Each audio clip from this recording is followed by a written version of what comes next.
বাঁচা মরার লড়াইয়ে আজ মাঠে নামছে বাংলাদেশ। এশিয়া কাপে বড় স্বপ্ন নিয়ে গেলেও লিটন দাসদের সেই স্বপ্ন এখন অনেকটাই ধূসর। সুপার ফোরে যেতে হলে আজকের ম্যাচে আফগানিস্তানকে হারাতেই হবে। শ্রীলঙ্কার কাছে হারের পর নেট রান রেটে পিছিয়ে পড়েছে টাইগাররা। আফগানিস্তান শুধু র্যাঙ্কিংয়ে নয়, পরিসংখ্যানেও এগিয়ে। দুই দলের দ্বৈরথে এখন পর্যন্ত 12 ম্যাচে 7 বার জিতেছে আফগানরা, বাংলাদেশ জিতেছে মাত্র 5 বার। আরব আমিরাতের মাঠ আফগানদের অনেক পরিচিত, অভিজ্ঞতায়ও তারা অনেক এগিয়ে।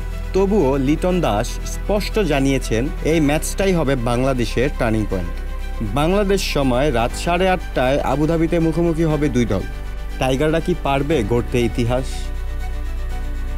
ফয়সাল আহমেদ, শতাব্দী television. Of the bat of Shariqul Islam.